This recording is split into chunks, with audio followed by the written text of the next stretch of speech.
Good morning girls. बेटा मैंने last lecture में आपको कुछ एग्जाम्पल्स करवाए थे रिलेटेड टू द प्रोबेबिलिटी। आज मैं आपको उसके आगे की कुछ और एग्जाम्पल्स करवा रही हूँ, ठीक है। तो बेटा देखो, ये मैंने आपको बताया था कि मैं आपको कौन सी बुक में से करवा रही हूँ। This is your fundamental of mathematical statistic, ठीक है। तो ये आपके एक्स्ट्रा एग्जाम्पल्स हैं जो टॉपिक आपको मैम ने कराए हैं। उन टॉपिक्स पर मैं आपको ये थोड़े एडिशनल एग्जाम्पल्स हैं जो आपको करवा रही हूँ, ठीक है। चलो देखो, एग्जाम्पल नंबर 3.23, ठीक है बेटा। जो एग्जाम्पल्स मैं आपको करवा रही हूँ आपको फिलहाल वही फॉलो करने हैं, वही आपको सॉल्व करने हैं और उन्हीं की प्रैक्टिस करनी है। आप उनके एक्स्ट्रा कोई और एग्जाम्पल्स मत कीजिए, क्योंकि आपको सिर्फ वही यहाँ पर से प्रैक्टिस करने हैं जो मैं आपको बताऊंगी। तो आपको यहाँ पर एग्जाम्पल नंबर 3.23 से स्टार्ट करना है, ठीक है। एग्जाम्पल नंबर 3.23 से पहले वाले जो एग्जाम्पल्स हैं वो आपको नहीं करने हैं, आपको यहां से करना है, ठीक है। चलिए देखो, स्टेटमेंट में क्या है हमारे पास, A B and C. So A B and C are the 3 arbitrary events. देखो हमारे पास ए बी और सी 3 आर्बिट्रेरी इवेंट्स हैं। So we have 3 arbitrary events. We have to find the expression for the events noted below in the context of A, B and C. तो यहाँ पर बेटा हमें बेसिकली क्या 3 इवेंट्स गिवन है जिसको मैंने A, B और C नेम दिया हुआ है। We have to find the expression for the events. हमें ना एक्सप्रेशंस फाइंड आउट करने हैं अपने इवेंट्स के, ठीक है। तो फर्स्ट में उसने बोला है हमें ओनली A अकर्स। हमें अपना एक्सप्रेशन ऐसा फाइंड आउट करना है जिसमें हमारा A अकर करना चाहिए, यानी कि जो इवेंट ए बी और सी जो 3 इवेंट्स हम कर रहे हैं उसमें से मैं अपना एक्सप्रेशन ऐसा लिखूं कि मेरा ए अकर होना चाहिए। जैसे आप यहाँ पर देखो, A intersection B not intersection C not. अगर मैं ये एक्सप्रेशन लिखती हूँ तो इसका मतलब क्या है कि हमारे पास जो 3 इवेंट्स हो रहे हैं उसमें से बी नॉट और सी नॉट होगा, और अगर मैं तीनों का इंटरसेक्शन करती हूँ तो मेरे पास किसकी प्रोबेबिलिटी आ जाएगी, ए की। यानी कि एक्सप्रेशन ए हमारा क्या हो जाएगा, अकर कर जाएगा, यानी कि ए इवेंट जो है हमारा वो अकर कर जाएगा। तो हमें बेसिकली क्या करना है, अकॉर्डिंग टू द क्वेश्चन आपको यहाँ पर एक्सप्रेशंस लिखने हैं, ठीक है। तो बेटा आपने ये वाला जो टेबल है ग्लोसरी ऑफ प्रोबेबिलिटी टर्म्स, ये आपको करवाया होगा। जैसे हमें अगर स्टेटमेंट दोगी at least one of the event A और बी अकर, अगर हमारा कोई एक 2 इवेंट में से कोई एक इवेंट अकर कर रहा है तो तब हम उसको कैसे टर्म्स में डिनोट करते हैं, ए यूनियन बी।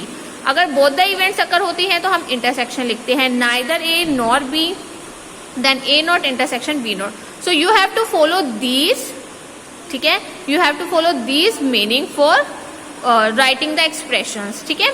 सो जैसे अब सेकंड देखो, both A and B but not C occur. अब हमें यहाँ पर बताना है कि मेरा ए और बी तो अकर कर रहे हैं इवेंट, बट सी हमारा अकर नहीं कर रहा है। तो जब सी अकर नहीं कर रहा है इट मीन्स वो हमारा नॉट के लिए हो जाएगा, तो सी नॉट होगा। और जब सी नॉट को मैं दोनों के साथ क्या करूंगी, इंटरसेक्शन करूंगी, तो मेरे पास किसका एक्सप्रेशन आ जाएगा, for A and for B, ठीक है। And the third one is all 3 events occur. अगर तीनों ही इवेंट अकर करवाने हैं तो तीनों का ही क्या हो जाएगा, हमारा इंटरसेक्शन हो जाएगा, ठीक है ना। तो हमारे पास क्या आ जाएगा, तीनों का एक common part. Intersection means 3 events जो हमारे हो रहे हैं तीनों का एक कॉमन पार्ट आ जाएगा। तो इस अकॉर्डिंगली बेटा आपको इन सब के क्या करने हैं, एक्सप्रेशंस लिखने हैं। So in this question you have 8 parts, so do it and send me the pics in the group. तो आपको ये एग्जाम्पल करना है, ठीक है। अब नेक्स्ट एग्जाम्पल आता है आपका example number 3.24 C. This one is your 3.24। Statement क्या है, a letter of the English alphabet is chosen at random. देखो आपने इंग्लिश अल्फाबेट पढ़े हैं, इंग्लिश अल्फाबेट कौन से होते हैं हमारे, A B C D up to Z.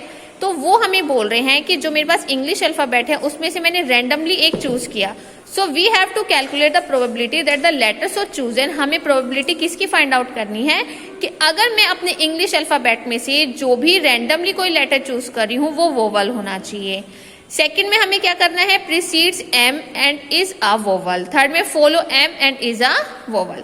तो देखो हमें यहाँ पर किस अकॉर्डिंगली करना है, फर्स्टली मैं सैंपल स्पेस लिख रही हूँ। सैंपल स्पेस हम किसका लिख रहे हैं, इंग्लिश अल्फाबेट का। ऑब्वियसली इंग्लिश अल्फाबेट का सैंपल स्पेस हमारा क्या होगा, A B C D up to सॉन जेड।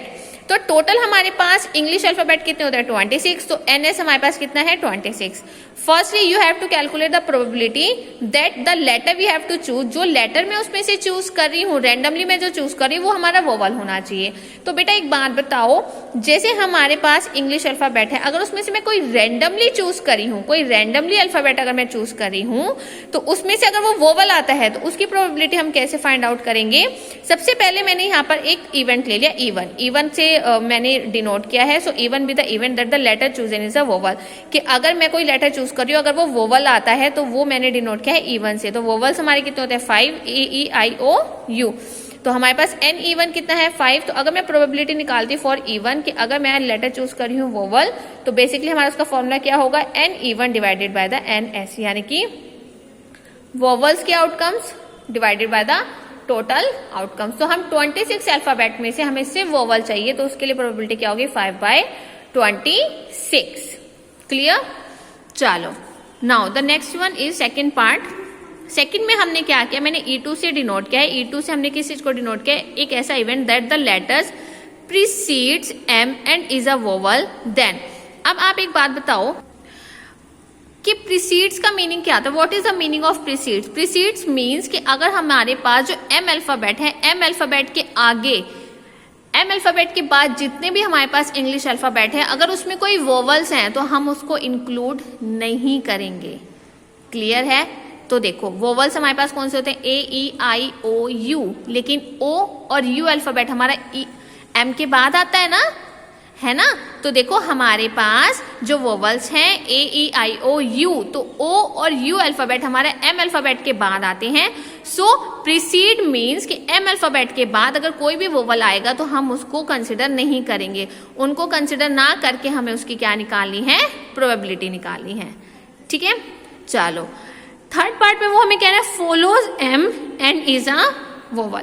अब आपको M को फॉलो करना है। इट मीन्स M अल्फाबेट के बाद जो इंग्लिश अल्फाबेट आपके होते हैं, रिमेनिंग अल्फाबेट जो आपके होते हैं इंग्लिश के, उसमें जो आपके वोवल्स हैं हमने वो कंसिडर करने हैं और उसके लिए प्रोबेबिलिटी के लिए फाइंड आउट करना है। ठीक है, तो बेटा ये वाला भी क्वेश्चन आपको, बेटा मैं आपको हर एक एग्जाम्पल्स की हिंट बता रही हूँ, बट कैलकुलेट आपको ही करना है। मैं आपको आपका एग्जाम्पल की स्टेटमेंट और आपका फॉर्मूला ये सब डिफाइन बता रही हूँ, बट कैलकुलेट आपको ही करना है, फॉर्मूला आपको ही अप्लाई करना है। क्लियर है ना? और आपको ये सॉल्व करके ग्रुप में पिक भेजनी है। जब लास्ट टाइम मैंने आपको लेक्चर भेजा था तो मैं ग्रुप की सेटिंग चेंज करना भूल गई थी, but today you have to send me your pics. ठीक है, but only for the today's lecture. चलो now the next one is example number 3.25। इसकी मैं आपको सिर्फ स्टेटमेंट समझाऊंगी क्योंकि इसका एक एग्जाम्पल मैं आपको पहले करवा चुकी हूं। तो देखो इसकी स्टेटमेंट देखते हैं। 5 salesmen of B, C, D and E of a company are considered for a 3-member trade delegations to represent the company in an international trade conference। हमारे पास यहाँ पर क्या है 5 सेल्समैन है, और बेटा एक ना इस बुक में यहाँ पर मिस प्रिंट है, यहाँ पर कैपिटल A नहीं लिखा हुआ है, मिसिंग है। तो आपके पास 5 सेल्समैन है A, B, C, D and E। तो यहाँ पर आप A यहाँ पर लिख लेना। ठीक है, so 5 salesman of A, B, C and D of a company are consider for a 3-member। ठीक है ना, हमें 3 मेंबर्स लेना है, उसके लिए हमने ये कंसिडर किया है। So construct the sample space and find the probability that. हमें प्रोबेबिलिटी फाइंड करनी है। किस चीज के लिए प्रोबेबिलिटी फाइंड करनी है? फर्स्ट वन इज कि A सेलेक्ट हो जाए। ठीक है ना, हमारे पास जो 5 सेल्समैन हैं उसमें से हमें एक बार फर्स्ट हमने प्रोबेबिलिटी चेक करनी है कि A सेलेक्ट हो जाए। बाकी जो हमें टोटल 3 मेंबर्स चाहिए, 3 मेंबर्स में से A तो हमारा सिलेक्ट होना ही चाहिए। पहले हमें फर्स्ट पार्ट में उसकी प्रोबेबिलिटी निकालनी है। सेकंड में A इज नॉट सेलेक्टेड, यानी कि जो 3 मेंबर्स हमें सेलेक्ट करने हैं उन 3 मेंबर्स में से A आपका सेलेक्ट नहीं होगा। Third one is either A और B not both is selected. Third part में हमें क्या करना है? आइदर A और B और बोथ नॉट सिलेक्टेड, कि जो 3 मेंबर्स हमने सेलेक्ट करने हैं फ्रॉम 5 पर्सन्स, तो उसमें या तो A होगा या B होगा या दोनों ही नहीं होंगे। तो पहले आपने सैंपल स्पेस बनाना है। सैंपल स्पेस किसका बनाना है? आपके पास 5 सेल्समैन है A, B, C, D and E।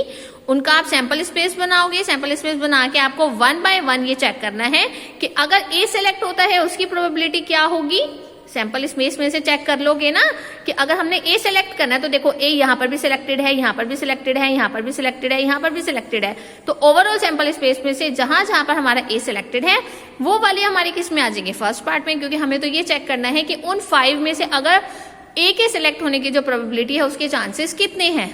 ठीक है ना, तो आपको वो अपने अकॉर्डिंगली यहाँ पर फॉर्मूला अप्लाई करना है और उसको सॉल्व करना है। तो firstly you have to write the sample space, then you have to solve their parts. ठीक है, तो ये आपको करना है। इसके जैसा सेम एग्जाम्पल मैं आपको पहले समझा चुकी हूं, तो आपको इसके तीनों पार्ट्स करने हैं। ठीक है, चलिए now the next one is very easiest example, सबसे आसान एग्जाम्पल है, 2 लाइन का ही है, इसको करने में आपको भी अब मजा आएगा क्योंकि 2 लाइन का है तो आप खुश हो जाओगे ना करके। तो देखो example number 3.26, A, B and C are the 3 mutually exclusive and exhaustive events associated with a random experiment. We have to find PA, which is given that PB equals to 3/2 PA and PC equals to 1/2 of PB. देखो बेटा यहाँ ना हमें condition दी हुई है, क्या condition दी हुई है कि जो मेरी प्रोबेबिलिटी होगी फॉर द बी वो किसके इक्वल होगा, 3/2 ऑफ PA, और जब प्रोबेबिलिटी होगी मेरी C के लिए that is equal to 1/2 of PB। यानी कि हमें ना एक रेशियो के अकॉर्डिंगली यहाँ पे टर्म्स गिवन है कि इसकी प्रोबेबिलिटी क्या होगी, प्रोबेबिलिटी ऑफ A के 3/2 की फॉर्म में होगी, and the probability for C is half of the probability of B। तो मैं यहाँ पर क्या कर रही हूँ, अगर मुझे probability of A find out करनी है तो मेरे पास जो ये according to the question conditions given है उसके अकॉर्डिंगली हम सॉल्व करके इसको फाइंड आउट कर सकते हैं। तो चलो देखो, जो मुझे फाइंड करना है, क्या फाइंड करना है, P ऑफ A। मैंने P ऑफ A को स्मॉल p लेट कर लिया, तो हमें बेसिकली किसकी वैल्यू फाइंड आउट करनी है, स्मॉल p की वैल्यू फाइंड आउट करनी है। ठीक है, अब देखो मैं इसका कैसे यूज करती हूँ। मुझे ये कंडीशन गिवन है PB equals to 3/2 of P of A, तो मैंने P ऑफ A की वैल्यू जो स्मॉल p लेट की है मैं यहाँ पर पुट कर रही हूँ।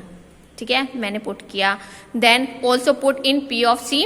प्रोबेबिलिटी ऑफ C में हमारे पास क्या गिवन है, 1/2 ऑफ PB। अब PB की वैल्यू मैंने क्या ली है, 3/2 ऑफ P, तो मैंने यहाँ पर उसकी वैल्यू पुट की, तो मुझे P ऑफ B की भी वैल्यू मिल गई और P ऑफ C की भी वैल्यू मिल गई है। अब हमें क्वेश्चन में कंडीशन दी है कि आपके पास A, B और C ये तीनों क्या है, म्यूचुअली एक्सक्लूसिव है और एग्जॉस्टिव इवेंट्स भी है।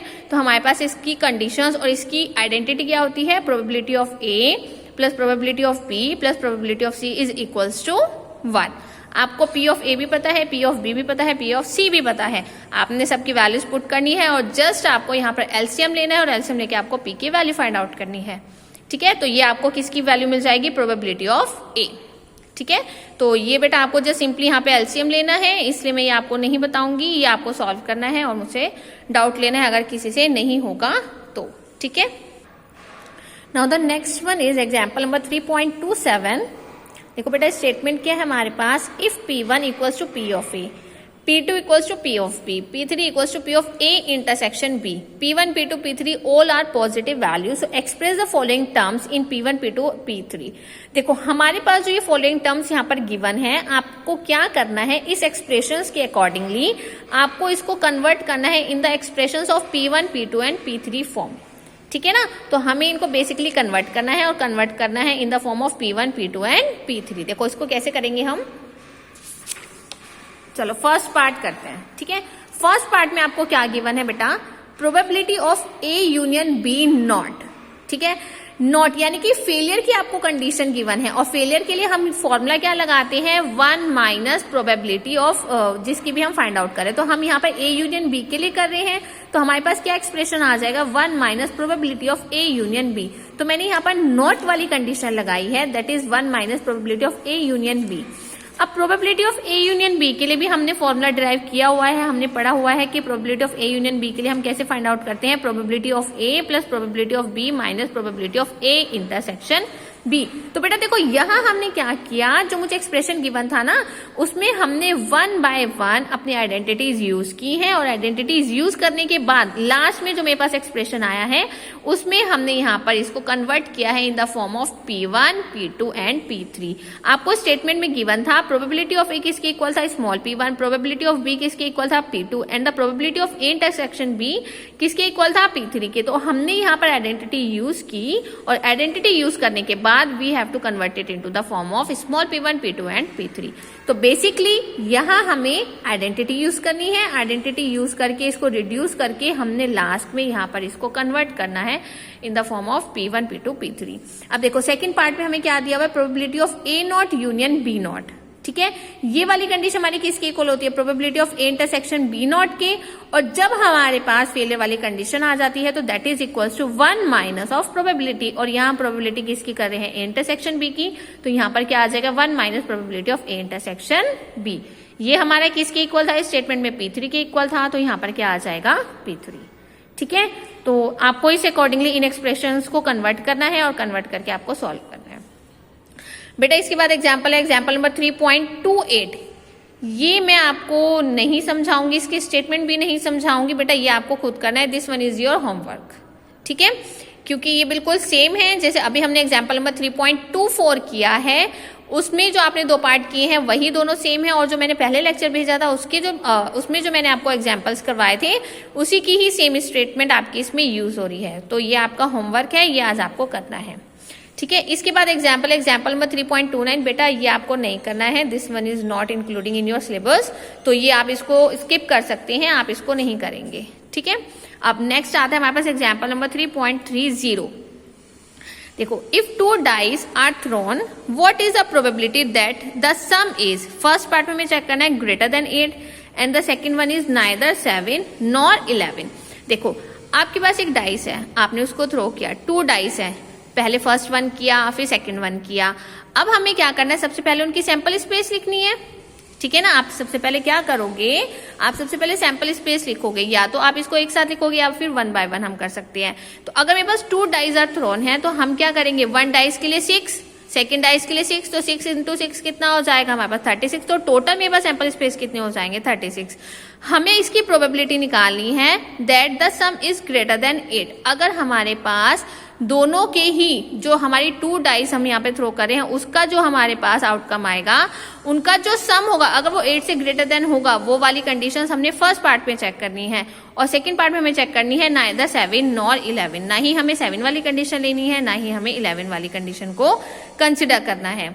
चलो अब 1 बाय 1 हम स्टार्ट करते हैं। जैसे फर्स्ट पार्ट देखो, फर्स्ट पार्ट में ए पार्ट में हमें क्या करना है, if S denote the sum on the 2 dice. अगर मेरे पास 2 डाइस को हमने जो सैंपल स्पेस लिया है उसका सम अगर मैं कंसिडर कर रही हूँ, देन वी वांट, हमें क्या चाहिए कि जो सैंपल स्पेस हो वो ग्रेटर देन 8 होना चाहिए, हमारे पास जो भी सम आएगा वो 8 से ग्रेटर देन होना चाहिए। So the required event can happen in the following mutually exclusive veg.